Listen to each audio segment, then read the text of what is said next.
রাব্বুল ইজ্জত ওয়াল জালাল আরো বললেন, এরপরে আল্লাহ রাব্বুল ইজ্জত ওয়াল জালাল আরো বললেন, আর তিনি বললেন বহু নবী ছিলেন যাদের সঙ্গী সাথীরা তাদের অনুবর্তী হয়ে জিহাদ করেছে।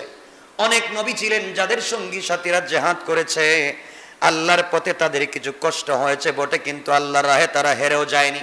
আল্লাহ বলেছেন এমন কিছু মানুষ আছে যারা আল্লাহর রাহে জিহাদ করে, আল্লাহর রাহে দ্বীন প্রতিষ্ঠার জন্য কষ্ট করে, কষ্ট করতে গিয়ে যদি তারা হেরেও যায়, বিজয় অর্জন না করতে পারে, আল্লাহ বলেন দুনিয়ার মানুষের কাছে তারা হেরে গিয়েছে, কিন্তু মানুষ জানে না তাদের ঈমানের কাছে গোটা দুনিয়া হেরে গিয়েছে।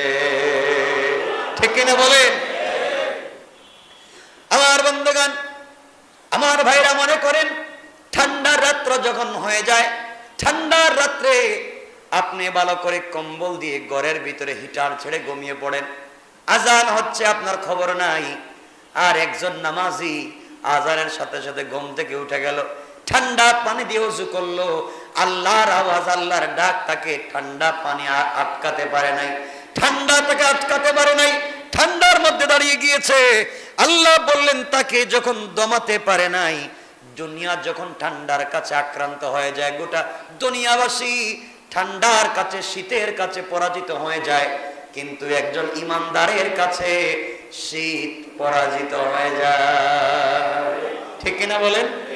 আমার কথা কি বুঝতে পারতেছেন? আল্লাহ বলছেন এভাবে যারা করবে আর যারা সবর করবে, আল্লাহ রব্বুল ইজ্জত ওয়াল জালাল বলছেন তারা যদি সবর করতে পারে, আল্লাহ সুন্দর করে বললেন ওয়াল্লাহু ইউহিব্বুস সাবিরিন, যারা ধৈর্য ধারণ করবে, সবর করবে, আমি আল্লাহ তাদেরকে আমার কলিজা দিয়ে ভালোবাসি। সুবহানাল্লাহ বলেন না? আর জোরে বলেন না সুবহানাল্লাহ। যারা সবর করে তাদেরকে ভালোবাসেন কে? আল্লাহ। আমাদেরকে পৃথিবীর সকল মানুষ যদি খারাপ পায় আমাদের কিছু যায় আসে?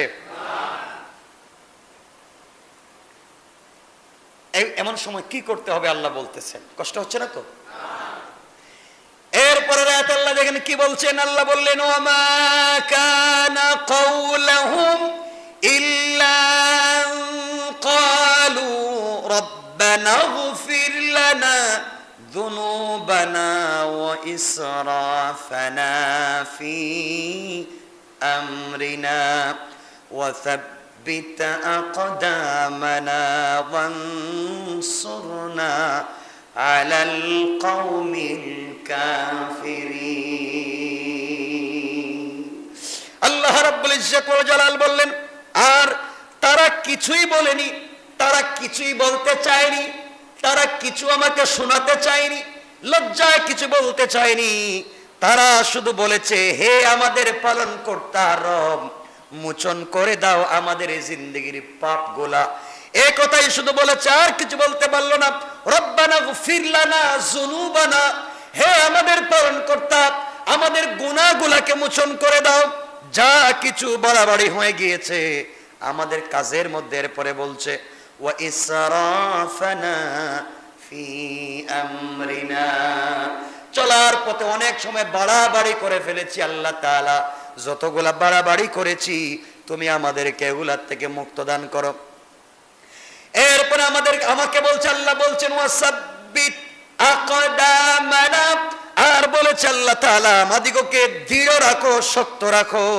এই কথা বলবার কারণে আরো বলছে আমার কাছে ওয়ানসুরনা আলাল কওমিল কাফিরিন, আয় আল্লাহ তাআলা ধৈর্যের সর্বোচ্চ টুকুন পরীক্ষা দেব, আমাদেরকে কাফেরদের উপরে আমাদিগকে সাহায্য নাজিল করে দাও।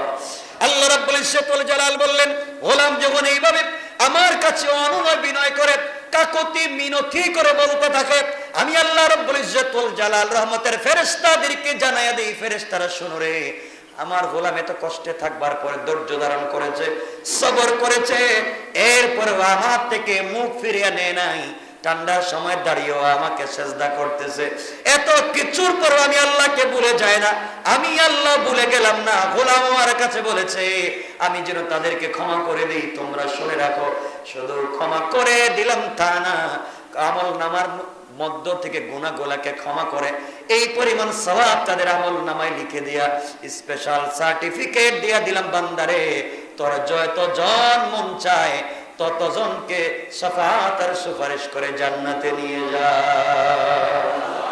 আল্লাহু আকবার বলেন।